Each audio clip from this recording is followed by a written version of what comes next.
This JTV News Update is brought to you by Nagico Insurance, the National Bank of the Virgin Islands, Eureka Medical Center, Colonial Insurance, and Flow. Premier and Minister of Finance, Dr. the Honorable D. Orlando Smith, made it clear during the sitting of the House of Assembly on March 22, 2018, that the much sought-after document titled High-Level Framework for the UK Support to the BVI Hurricane Recovery will not be released to the public, as it contains confidential information that under law is between heads of states and responsible ministers. I have received such a document and have responded.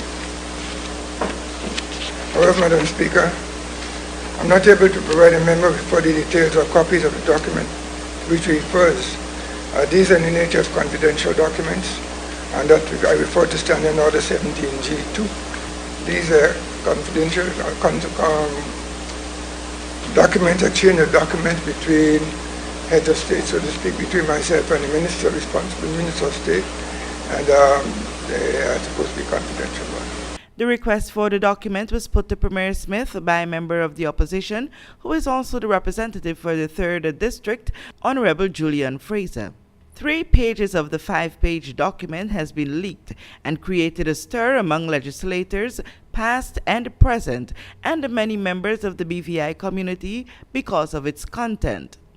At a later stage in the March 22 sitting of the House of Assembly, Honorable Fraser presented a protest document expressing objection to the establishment of the Virgin Islands Recovery and Development Agency and Board, which was stipulated by the United Kingdom in its high-level framework for the United Kingdom support of the BVI recovery.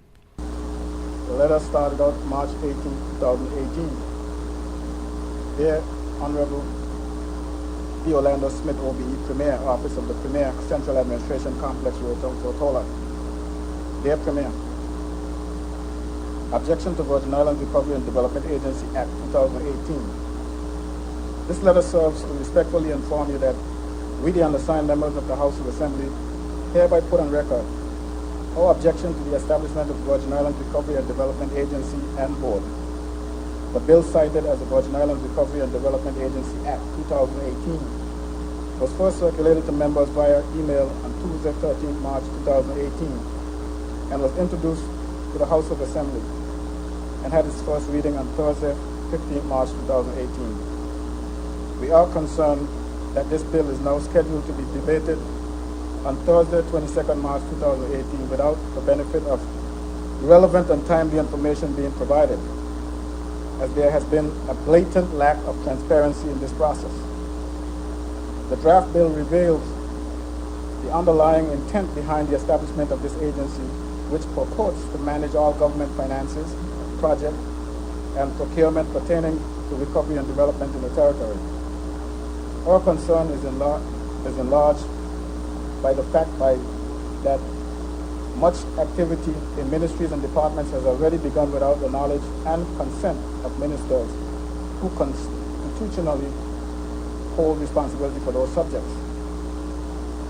The establishment of this agency and board, as detailed in this piece of legislation, raises further questions regarding the monitoring authority and its accountability to the duly elected members of the House of Assembly as representatives of the people. We therefore confirm that we do not support the establishment of a recovery and development agency of this nature, and do so mindful of the need to protect the current and future development of the people of the Virgin Islands and their rights to self-determination. We do this with full cognizance of the territory's perceived need to borrow money and wish to point out our alternative option to borrow locally until the limits of our guidelines to borrow are maximized. This would avoid the long-term obligations to international institutions which seeks to justify the establishment of the agency. Yours sincerely, Dolores Christopher, Julian Fraser, Melvin M. Turnbull, Archibald C. Christian, Alva Maduro Keynes. Madam Speaker, that's not all that this bill is predicated on. This bill, I would show you and the public where the genesis of this bill came from, what the genesis of the bill is. This morning, or today, sometime today, the Premier and I had a little back and forth about a particular document that came from the United Kingdom that is, in my view, an agreement of sorts. The Premier said that he cannot reveal the document because, in his opinion, it's a private document or personal, and it should not be made public. In my view, Madam Speaker, in dealing with the United Kingdom, I understand that they have a Freedom of Information Act, which allows citizens to get access to any public document or any document that was done by public funds. This is one such document. If we're in the Virgin Islands and we're entering into an agreement with the United Kingdom, one side should not have an advantage over the other, meaning that their citizens, well, we happen to be UK citizens as well, but their people can have access to it, but we can't here on our side. If that's the case, Madam Speaker, that this document cannot be revealed, then something is being hidden, and nothing should be hidden from the public. In addition to Honorable Fraser, the protest document was signed also by 4 backbench members: 5th District Representative Honorable Dolores Christopher, 2nd District Representative Honorable Melvin Mitch Turnbull, 6th District Representative Honorable Alvaro Maduro Keynes, and the Junior Minister of Tourism and at-large Representative Honorable Archibald C. Christian. The UK has agreed to guarantee £300 million in loan guarantees and £10 million in grants to support the territory's recovery after Hurricanes Irma and Maria of 2017, but it set out the strict guidelines and mandates, including calling for an independent agency to manage the monies borrowed and for the BVI to engage in private sector reform. These and other reasons many fear does not augur well for the territory. With this JTV News Update, Kathy Richards.